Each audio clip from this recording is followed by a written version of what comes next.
사울왕입니다. 사울왕. 그래서 그 책은 이스라엘 초대 왕인 사울왕에 대한 글입니다. 사울왕은 하나님의 기름을 부음 받고 그리고 백성들의 지지 가운데 이스라엘의 초대 왕으로 세워졌습니다. 그런데 어쩐 일인지 왕관을 잃어버렸고 자녀들에게는 저주를 물려준 가장 어리석고 불행한 사람이 되었습니다. 사울에게 하나님의 은혜가 안 내린 게 아닙니다. 하나님이 그를 차별 대우한 것도 아닙니다. 그런데도 그는 왕관을 잃어버렸습니다. 왜 왕관을 잃어버렸느냐? 왕답게 살지 못해서 그랬습니다. 그럼 왜 사울은 왕답게 살지를 못했을까요? 그 이유는 사울은 하나님 안에서 자기 관리에 실패했기 때문입니다. 사울은 인생을 사는데 자기 충동대로 살았습니다. 그냥 성질대로 끌어오르는 대로 감정을 표출하면서 그렇게 살았습니다. 그러다 보니까 가장 사랑해야 할 사람을 가장 증오하며 살았습니다. 자기 신복이면서도 사위인 다윗을 가장 사랑해야 되는데 그것을 죽이려고 온 마음을 다 쏟아붓습니다. 다윗은 오직 하나님을 상대하며 삽니다. 사울은 다윗을 상대하며 살아요. 이게 인생의 차이입니다. 여러분, 사울 왕과 다윗 사이에 나이 차이가 몇 살 납니까? 50세 차이가 나요. 그러니까 다윗 30살이면 사울 왕은 80이요. 손주뻘입니다. 손주도. 그런 손주가 어디 있습니까? 그리고 자기 사위 아닙니까? 자, 그러면 사울 왕이 어떻게 해야 노후를 잘 보낼 것 같아요? 자기 사위인 다윗 왕을 높이 세워주고 다윗이 정치를 잘할 수 있도록 협력하고 도와주면 다윗이 누굽니까? 자기 장인어른을 돌아가실 때까지 얼마나 행복하게 모시겠습니까? 그게 지혜로운 거 아니겠습니까? 그런데 어쩌자고 자기 사위인 다윗을 죽이려고 군대를 풀고 끝까지 쫓아다니면서 원수를 만들고 원한을 품고 그러다가 아주 비참하게 죽지 않습니까? 백성을 잘 다스려야 할 왕이 백성을 다스리는 게 아니라 자기 관리를 못하니까 그리고 자기 자리를 지키려고 불합리하게 인생을 소비해버립니다. 한마디로 하나님이 말씀하신 삶의 원칙대로 사울왕은 살지 않았습니다. 근데 이게요, 구약시대 특히 사울에게만 그런 일이 있는 게 아닙니다.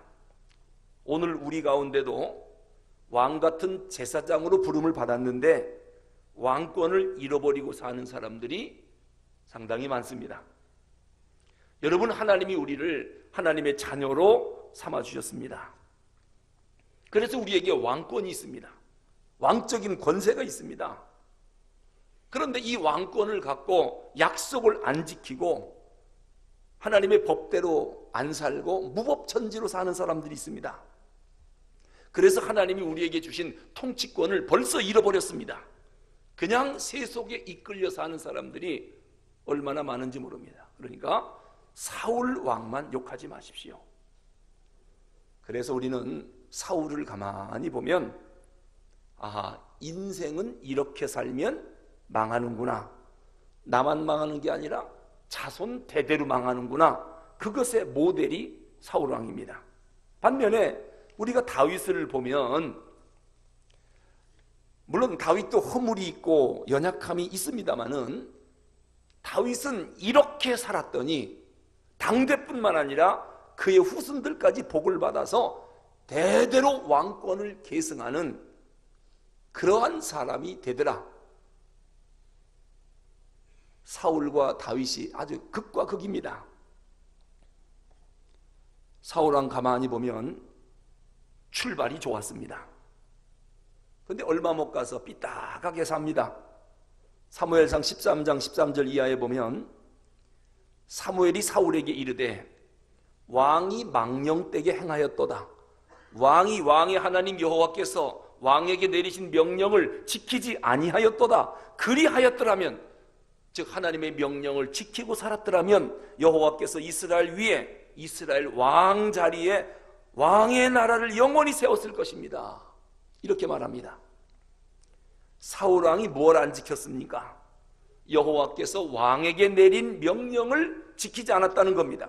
그래서 왕의 자리를, 왕위를 하나님이 다른 사람에게 넘겨주겠답니다. 그 얘기예요.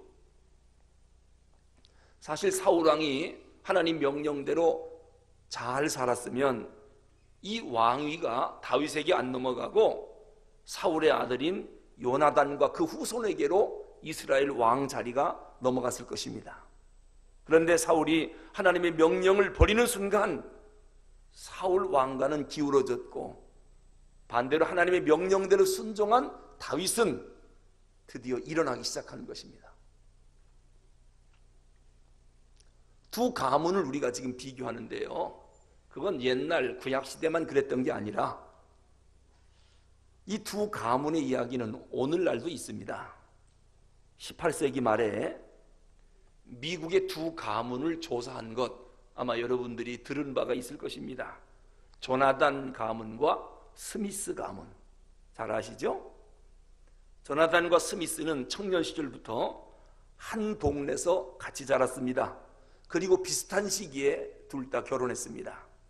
근데 조나단 가정은 평범하지만 부부가 서로 사랑할 줄 알고 무엇보다도 하나님을 잘 섬기는 신앙의 가정이었습니다. 그리고 받은 축복으로 이웃을 섬길 줄 아는, 나누고 베풀 줄 아는 그런 가문이었습니다. 무엇보다도 조나단 가정은 하나님 말씀으로 자녀를 양육했고, 하나님 말씀대로 순종하면 하나님이 축복한다는 비밀을 알고 있는, 그래서 자녀들에게 신앙을 전수시킨 그러한 가문입니다. 자녀들도 열심히 말씀을 배웠고 무엇보다도 예배하는 가정이었습니다.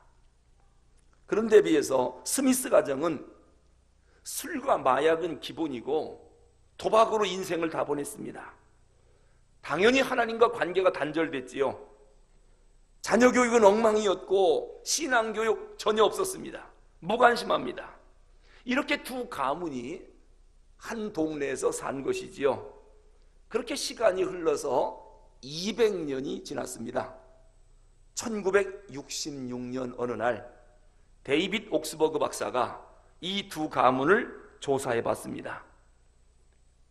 그 후손들이 어떻게 됐는가?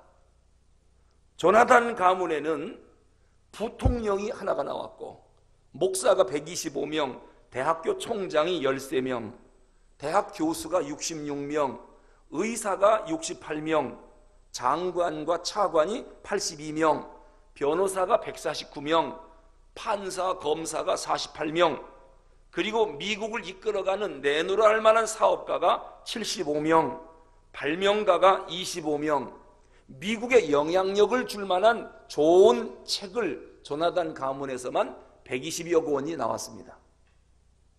대단한 가문이 됐지요. 반면에 이 스미스 가문은 어떻게 됐느냐? 사형수가 109명 나왔어요. 정신질환자가 가문 후손들의 3분의 1이에요. 교도소를 다녀온 사람이 자식들 중에 90%가 갔다 왔어요. 도박으로 망한 사람이 가문 중에 절반입니다. 그래서 미국에 엄청난 피해를 입힌 그러한 가문이 되고 말았습니다. 여러분, 이 두 가문을 이렇게 만든 결정적인 이유가 뭡니까? 지능지수입니까? 오히려 초창기 스미스와 조나단은 지능에 있어서 스미스가 더 높았습니다. 그런데 이 스미스 가문은 하나님 말씀과는 아무 관계없이 살았습니다. 반면에 조나단 가문은 하나님 말씀을 그 자손들에게 유산으로 넘겨줬습니다. 영적 유산을 물려준 가문과 영적 유산을 무시한 가문과의 차이가 200년 후에 이렇게 난 것입니다. 사울 왕이 몰락한 이유가 뭡니까? 하나님이 차별 대우했나요? 아닙니다. 그럼 세상 말로 운이 나빴나요? 그것도 아닙니다. 모든 조건을 갖추고 하나님이 사울을 축복하셔서 일할 수 있도록 다 여건을 마련해 줬습니다. 심지어는 다윗과 같이 충성스러운 사람도 사울 왕에게 붙여줬거든요. 백성들의 마음도 사울에게 붙여주고 성령도 부어주시고. 그런데 왜 사울이 망했습니까? 다른 거 아닙니다. 하나님 안에서 사울은 자기 경영에 실패했어요. 자기 경영에 실패한 것입니다. 여러분, 리더십의 대가인 워렌 베니스라고 하는 사람이 이런 얘기를 했습니다. 자기를 경영할 줄 모르는 리더는 무면허 의사와 비슷하다. 사람들의 삶을 아주 엉망으로 만들 수 있다. 자기 경영을 할 줄 모르는 지도자, 이 사람은 무면허 의사랍니다. 무면허 의사. 사람을 엉망으로 만드는 지도자가 될 수 있답니다. 그러니까 지도자로서 무면허 의사가 안 되려면, 엉터리가 되고 싶지 않으면, 다른 사람의 삶을 엉망으로 만들지 않으려면 자기 자신의 내적 성찰에 귀를 기울여야 됩니다. 자기 관리 철저해야 되고 자기 경영할 줄 알아야 됩니다. 자기 삶을 경영할 줄도 모르면서 지도자가 된다. 이건 다른 사람을 망치는 일입니다. 어떤 심리학자가요, 기업에서 해고된 사람, 왜 해고가 됐는가 그 이유를 조사를 해봤답니다. 근데 흥미롭게도 해고된 사람의 90%가 능력이 없어서 해고된 게 아니라 자기 경영에 실패한 사람들을 다 해고시켰다는 거예요. 자기 경영을 실패하니까 해고가 되더라는 겁니다. 자, 그렇다면 우리는 어떻게 자기 경영을 해야 하는가? 여러분, 우리가 세례받고 은혜를 받은 사람들 아닙니까? 구원받은 사람들입니다. 그럼 구원 이후에 어떻게 살아야 됩니까? 은혜 받았으면 그 이후를 어떻게 살아야 됩니까?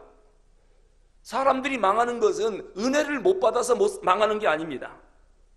은혜 받은 사람이 은혜 받은 사람으로서 자기 인생 경영을 못하기 때문에 망하는 것입니다. 말씀의 원칙을 따라 살아야 되는데 말씀의 원칙대로 안 삽니다. 그래서 은혜를 받았음에도 불구하고 망하는 것입니다. 여러분, 스티븐 코비 하면 떠오르는 책이 있지요. 성공하는 사람들의 7가지 습관. 전 세계 베스트셀러입니다. 제 서재에도 이 책이 있습니다. 저까지 샀으니까 전 세계에서 얼마나 많이 팔렸겠습니까? 여러분, 그 책에 보면 진짜 7가지 습관대로만 하면 성공을 안 할 수가 없겠어요. 그런데 스티븐 코비가 파산당했어요. 망했어요. 그래서 사람들이 충격받은 거예요. 그 사람이 쓴 책 때문에 수많은 사람이 성공했는데 정녕 책을 쓴 사람은 망해버렸습니다. 그래서 스티븐 코비에게 사람들이 가서 물었습니다. 아니, 말도 안 됩니다. 왜 당신이 파산당하고 망했습니까? 스티븐 코비가 딱 한마디 했지요. 내가 책 쓴 대로 안 살아서 그렇습니다. 원칙대로 안 살았다는 거. 책은 그렇게 썼는데 그대로 자기는 안 했다는 겁니다. 그래서 망했다는 겁니다. 오늘 사울 왕을 보십시오. 멋지게 출발했습니다. 하지만 하나님 앞에서 자기 경영을 실패했습니다. 그래서 자기만 망한 게 아니라 자녀들도 망해버렸습니다. 가문이 망해버렸습니다. 자기 경영에 대한 원칙이 없으니까 화가 나면 그냥 화내고, 자기보다 잘난 사람이 있으면 그냥 시기질투해서 물어 뜯어버리고, 원수 같은 사람은 끝까지 쫓아가서 잡아 죽이고, 하나님께 돌아갈 영광을 자기가 중간에서 뺏어버리고, 범사에 이렇게 충동과 감정으로 사울은 살았습니다. 여러분, 사람이 자기 삶의 원칙을 한번 정했으면 원칙대로 반드시 그렇게는 못 살더라도 그렇게 살려고 노력을 해야 되잖아요. 어떻게 자기한테 화낸다고 해서 자기도 화냅니까? 어떻게 자기가 한 대 맞았다고 쫓아가서 또 때립니까? 사람 그렇게 살면 안 되잖아요. 욕먹었다고 어떻게 똑같이 욕을 합니까? 인생 경영 그렇게 하면 안 되지요. 삶의 원칙을 그렇게 세우면 되겠습니까? 어떻게 범사의 충동과 감정대로 기분대로 삽니까? 아니 원수 만났다고 어떻게 끝까지 쫓아가서 원수를 죽입니까? 인생은 그렇게 사는 게 아닙니다. 우리가 그동안 경건의 연습을 통해서 말씀 따라 살려고 얼마나 노력했습니까? 성령님의 도우심으로 우리가 습관을 변화시켰고 가치관이 바뀌었고 인생을 새롭게 살겠다고 인생의 새로운 경영 원칙을 세웠잖아요. 그럼 그 원칙대로 살아야지. 그 원칙은 세워놓고 자기 감정대로 그렇게 살면은 인생이 실패할 수밖에 없죠. 여러분 꽃밭 정원을 아시죠? 정원을 가꾸지 않으면 온갖 잡풀들로 아름다운 작품이 안 나옵니다. 부지런히 풀을 뽑아주고 꽃을 종류대로 이쁘게 심고 잘 가꾸어야 그 정원이 아름다운 정원이 되는 겁니다. 방치해 놓으면 쓸모가 없습니다. 꽃이 자랄 수가 없습니다. 무성한 잡초만 가득할 뿐입니다. 우리 인생도 마찬가지입니다. 제가 목회하면서 궁금한 게 하나 있습니다. 궁금한 게 뭐가 궁금하냐면, 아니 하나님의 생명의 말씀을 시간 제가요 새벽 기도 빼고 주일 오전 오후 수요 예배 요 셋만 해도 제가 벌써 지난 1년 동안 설교를 150번 했습니다. 150번. 그러면은 설교 한 편에 한 가지씩만 깨닫고 여러분들이 삶을 변화시켰으면 몇 가지가 바뀌었을까요? 150가지. 여러분은 성자가 됩니다. 여러분의 삶 가운데 150가지를 변화시켰으면 여러분은 지금 성자라고 칭호를 받을 거예요. 그런데 1년 전이나 지금이나 도대체 변화가 없고, 아니 1년 전보다 더 싸나워졌어요. 어떻게 된 게? 아니 하나님의 말씀, 그 생명의 말씀, 여러분 생명의 말씀이 얼마나 통통 연걸었습니까? 쭉정이가 아니에요. 생명의 말씀인데 이것이 계속 공급되는데 이것을 가지고 내 삶의 원칙과 내 삶의 경영을 해야 되잖아요. 그래서 생각하기를 씨앗에 문제가 있나? 싹이 안 나나? 쭉정이 씨앗인가? 그래서 제가 아무리 생각해봐도 이건 틀림없는 진리요 생명의 말씀이에요. 씨앗에 문제가 없어요. 그럼 뭐가 문제인가? 가만히 보니까 이것을 받아들이는 마음밭에 문제가 있는 거예요. 마음밭에. 그래서 이런 마음에다가 무조건 씨를 뿌린다고 되는가? 저도 농사를 지어봤기 때문에 알아요. 딱딱한 밭에다가 씨를 절대로 농부는 안 뿌려요. 쟁기로 갈아 엎어갖고 옥토 땅으로 만들어 놓은 다음에 거기다가 씨앗을 심지. 딱딱한 자갈밭이나 가지밭, 이 가시밭에, 그리고 딱딱하게 사람이 밟은 길가 같은 밭에다가 씨를 뿌리는 농부는 없거든요. 근데 그렇게 그냥 막 기경도 안 된 밭에다가 막 뿌려버리니까 이것이 싹이 안 나고 또 싹 났다가도 다 말라 죽어버리고 이게 새가 와서 다 쪼아먹는 게 아닌가, 이런 생각이 들었어요. 그래서 요즘 무슨 생각을 하느냐? 설교를 그냥 막 하는 게 중요한 게 아니라 밭 가는 일부터 먼저 해야 되겠다. 밭 가는 일. 여러분 하나님의 말씀을 들으면 그 말씀을 아멘하고 공감이 돼야 되거든요. 그런데 이 밭에 문제가 있는 사람은 공감이 안 돼요. 그리고 하나님 말씀을 들으면 깨닫고 소통이 돼야 되거든요. 소통이 안 돼요. 그리고 하나님과 영적인 대화가 돼야 되는데 대화가 안 돼요. 그냥 듣고 말 뿐이에요. 그걸 신앙생활이라고 해요. 그러니까 하나님 말씀과 나와 공감, 소통, 대화가 안 돼요. 그런 마음밭에다 대고 시간 막 말씀을 외쳐대니까 이게 열매가 안 맺는 거예요. 싹이 안 나는 거예요. 그래서 제가 지금 방법을 바꾸려고 그래요. 어떻게 바꾸냐? 공감, 소통, 대화법부터 먼저 가르쳐야 되겠어요. 이 설교를 먼저 할 게 아니라. 나중에 그걸 제가 약자로 공소대라고 이름을 붙였어요. 공소대. 공감, 소통, 대화. 이게 지금 마음밭을 일구는 거거든요. 이걸 옥토 땅으로 만들어야 어떤 씨앗을 하나만 뿌려도 싹이 나고 꽃이 피고 열매를 맺지. 변화받고 말씀대로 삶의 원칙과 삶의 경영을 할 줄 알지. 그게 안 된 상태에서 말씀을 받으니까 들으나만 하고 삶의 원칙이 변하지 않고 삶을 경영할 줄을 모르는 것 같아요. 자기 경영이 안 이루어져요. 그래서 마음밭은 잡초가 무성해요. 여기다 대고 씨를 뿌리니까 이 씨가 싹이 날 수가 없어. 잡초가 많아갖고. 이것을 뽑아내는 일부터 먼저 해야 되겠다. 그래서 지금 계속 교재를 하나 준비하고 있는데, 그게 바로 뭐냐면 공감, 소통, 대화. 하나님과 어떻게 영적 대화를 하고, 어떻게 하나님과 공감하고, 어떻게 하나님과 소통하는가, 이 마음밭을 일궈내고 옥토 땅으로 만드는 작업이 먼저 돼야지, 이게 안 되니까 안 되겠다 이런 생각이 드는 거예요. 물론 오늘 이렇게 오후 예배까지 나온 여러분들이야 뭔 잘못이 있고 뭐가 문제가 되겠습니까? 여러분에겐 해당이 안 되는 얘기입니다. 오늘 다니엘 같은 사람을 보세요. 다니엘은 바벨론으로 노예로 잡혀간 사람입니다. 이스라엘이 망했죠. 바벨론 포로로 끌려갈 때 함께 끌려간 사람입니다. 그럼에도 불구하고 그런 악조건, 그런 나쁜 상황 속에서도 다니엘이 자기 인생 경영을 잘 쪄야 합니다. 그는 하루에 3번씩 예루살렘을 향하여 기도했습니다. 그는 왕이 주는 기름진 음식을 먹지 않았습니다. 술을 입에 대지 않았습니다.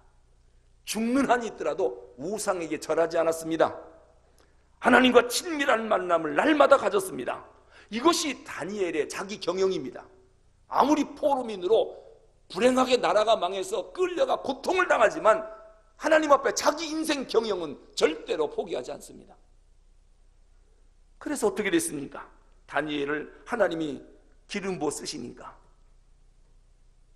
바벨론에서 최장수 국무총리가 됐습니다. 대개 정권 바뀌면 누구부터 바꿔요? 국무총리 바꿉니다. 그런데 이 다니엘이라고 한 사람은 바벨론의 느부갓네살 왕 때 국무총리였거든요. 그 아들 벨사살 왕 때도 국무총리 연임됐습니다. 그리고 나라가 바사에게 망했죠. 바사 왕 고레스가 왕이 됐을 때 바사에서 국무총리합니다. 그리고 그 바사 왕의 분봉왕인 다리오 왕 때 또 국무총리합니다. 세상에 4대에 걸쳐서 국무총리가 BC 605년에서 530년까지 몇 년을 했느냐? 약 75년간. 아니 어떻게 이렇게 국무총리를 오래 해야죠? 자기 경영에 성공해서 그렇습니다. 그 악조건, 포로빈의 그 인생 포기할 그러한 조건이거든요. 일본이 한일 합방시키고 대한민국을 영원히 지구상에서 없애버리려고요, 민족 말살 정책을 썼습니다. 그 중에 하나가 뭐냐면은 조선 사람에게 도박을 가르쳐라. 그 화투가 일본에서 온 거거든요. 그 일본 그림입니다, 그게. 그래서 도박해서 화투의 나라를 좀 망하게 하고 젊은이들을 좀 망하게 하자. 공부 못하게 하고 화투를 가르치고, 그리고 누각에서 술 먹는 거를 가르친 겁니다. 그래서 그들이 그때 불렀던 노래가 뭡니까? 노세 노세 젊어 노세 늙어지면 못 노나니. 일본 놈들이 가르쳐준 거예요. 여러분 젊어서 놀면 어떡합니까? 일하세요 일하세요, 젊어서 일하세요, 늙어지면 일 못하나니. 요렇게 젊은이를 가르쳐야지. 좌절하고 절망하게 만들어서 나라도 뺏기고 언어도 뺏기고 소망도 없고 비전도 없고 술이나 먹자, 노름이나 하자, 노세노세 젊은이들이 다 술에 빠져가지고 알코올 중독에 걸리게 만드는 것이 민족을 말살시키고 나라를 망하게 하는 방법이거든요. 그때 도산 안창호 선생이 뭐라 그랬습니까? 젊은이들이 우리는 지도자가 없어서 나라 망했습니다. 그리고 술 먹고 그냥 좌절해 있는 백성들에게 네가 지도자 탓하지 말고 네가 지도자가 되면 되지 않겠느냐.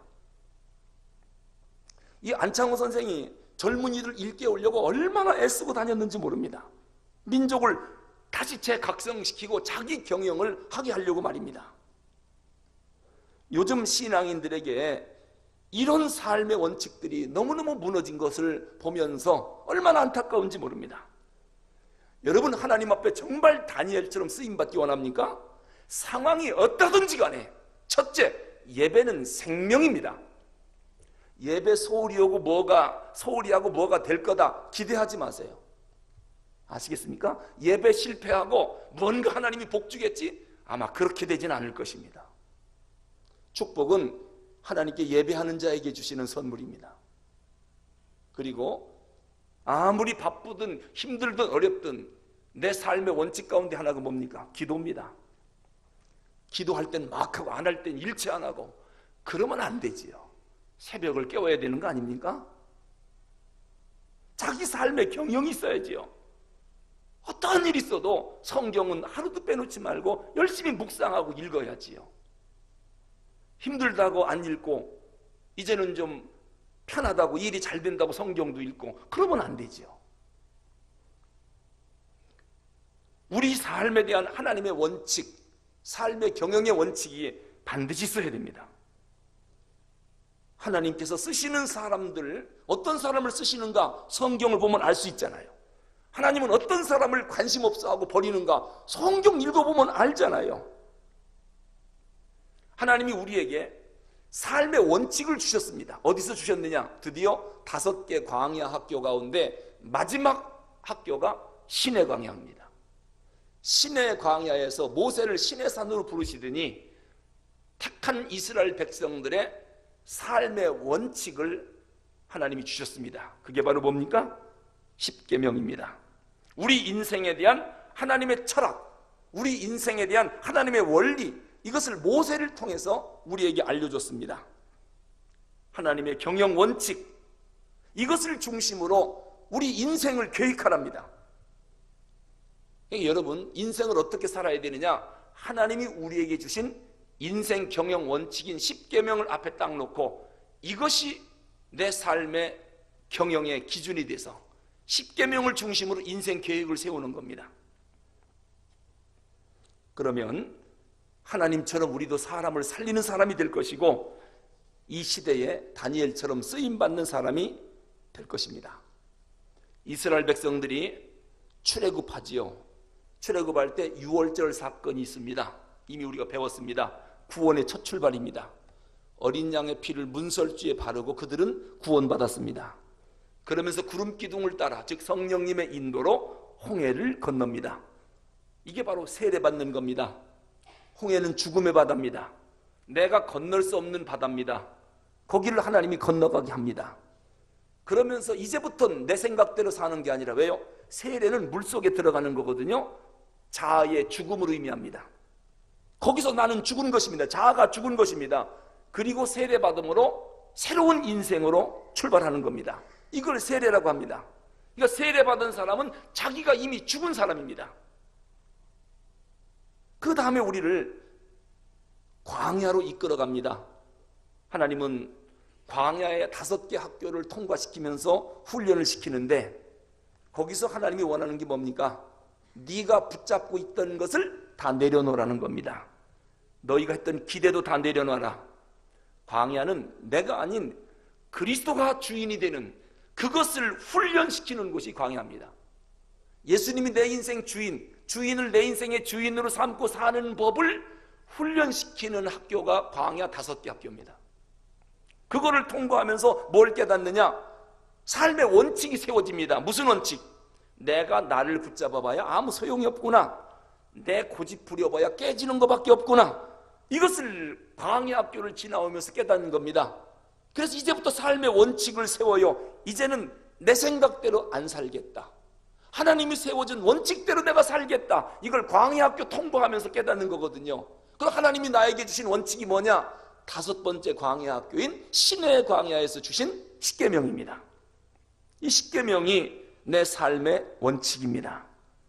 이제 하나님의 백성들은 감정대로 살면 안 됩니다. 십계명대로 살아야 됩니다.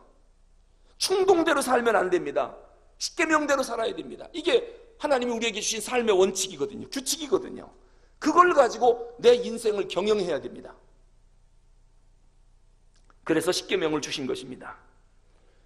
십계명은 하나님의 가치관, 하나님의 원칙을 우리에게 알려준 것입니다.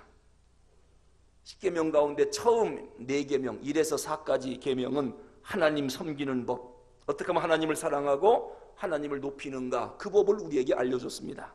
나머지 6개 계명은 이웃과의 관계에서 이웃을 어떻게 섬기고 어떻게 사랑할 건가, 그 기준을 우리에게 알려준 것입니다. 여러분, 하나님과 친해지고 싶으면 제가 방법을 알려드릴게요. 하나님 코드와 내 코드가 같으면 됩니다. 코드를 맞추면 됩니다. 여러분, 부부간에도 10년, 20년, 30년을 살아도 서로 간에 코드를 맞추지 못하면 그건 껍데기만 부부지 내용은 부부가 아닙니다. 어떻게 해서든지 서로가 연합해서 같은 생각을 하려고 노력을 해야 되죠. 취미도 같고 먹는 것도 같고 생각도 같고 마찬가지입니다. 우리가 하나님과 친밀한 관계를 맺으려면 하나님과 코드를 맞춰야 됩니다. 하나님 코드가 뭡니까? 하나님의 생각입니다. 우리를 향한 하나님의 생각이 뭐죠? 십계명입니다. 이게 삶의 원칙입니다. 하나님 철학, 하나님의 사상, 하나님의 성향을 가장 우리에게 잘 알려준 것이 십계명입니다. 이 십계명에 우리의 코드를 맞춰야 됩니다. 그럴 때에 하나님과 친밀한 교통, 친밀한 관계를 맺을 수가 있습니다. 자, 하나님의 원칙인 십계명으로 내 인생을 경영해야 하는 이유가 뭐냐? 오늘 본문 1절, 2절을 읽어보겠습니다. 20장 1절, 2절입니다. 시작. 하나님이 이 모든 말씀으로 말씀하여 이르시되 나는 너를 애굽 땅 종되었던 집에서 인도하여 낸 네 하나님 여호와니라 그랬습니다. 이 말씀이 성경에 여러 번 나옵니다. 그러니까 신학적으로 말하면 너는 구원받은 백성이다 이 말씀이거든요. 우리가 하나님의 백성, 구원받은 백성이 되면은 이제부터는 구원받은 백성의 법을 지켜야 됩니다. 우리는 대한민국 국민입니다. 그러면은 대한민국 국민은 대한민국이 정한 법을 지켜야 할 의무가 있습니다. 하나님의 백성은 하나님이 정한 법을 지켜야 할 의무가 있습니다. 하늘나라 시민이 되려면 하늘나라 법을 지켜야 되는데 하늘나라 시민으로서 하나님의 백성으로서 지켜야 할 법을 우리에게 주셨는데 그게 바로 십계명입니다. 하나님과 코드를 맞추는 법입니다. 말씀드렸듯이 1에서 4계명까지는 하나님을 예배하고 하나님을 어떻게 예우해 드리는가 그걸 우리에게 알려주고 5에서 10까지는 사람과 더불어 사랑하는 법, 어떻게 사람과 더불어 사랑하며 사는가 이 살아가는 법을 우리에게 가르쳐주고 있습니다. 그래서 오늘 본문에 나오는 십계명을 우리가 아주 깊이 다룰 필요가 있습니다. 깊이. 지금 계획은 지금 사도들의 신앙 고백 다시 새겨보는 사도들의 신앙 고백을 지금 매주마다 우리가 설교로 듣고 있습니다. 이 사도신경을 아주 깊이 있게 철저히 공부하는 것은 신앙의 뼈대, 이 조직신학적 체계를 쫙 세우는 거기 때문에 상당히 중요한 것입니다. 그리고 사도신경이 끝나면 우리가 또 무엇을 배워야 되느냐? 내 삶의 경영 원칙인 십계명 배워야 됩니다. 1계명에서 10계명까지요 아주 깊이 있게 다뤄야 됩니다. 왜냐? 이것이 하나님과 나와 코드를 맞추는 것이고 하나님이 나에게 주신 인생의 규칙이거든요. 삶의 경영 원칙이거든요. 이거 안 지키면 인생 망합니다. 다윗은 이걸 지켰기 때문에 성공했고 사울은 이걸 버렸기 때문에 망한 것입니다. 다니엘은 이걸 지켰기 때문에 성공한 것입니다. 이 내 인생의 삶의 경영 원칙을 십계명으로 주셨는데 이걸 그냥 제1은 뭐 제2는 뭐 10은 뭐 10개 외웠다고 되는 게 아닙니다. 도대체 이게 무슨 뜻이냐는 거예요. 이거를 집중적으로 우리가 공부해야 하나님과 코드가 맞습니다. 이게 지금 사도신경이 끝나면 10계명을 할 거예요. 10번에 걸쳐서 그럴 때 아마 하나님과 코드가 맞춰지는 작업이 될 겁니다. 우리 삶의 원칙인 10계명 10계명의 그 아웃라인이 뭔가 이 부분에 대해서는 다음 시간에 계속 말씀을 드리겠습니다. 기도하겠습니다.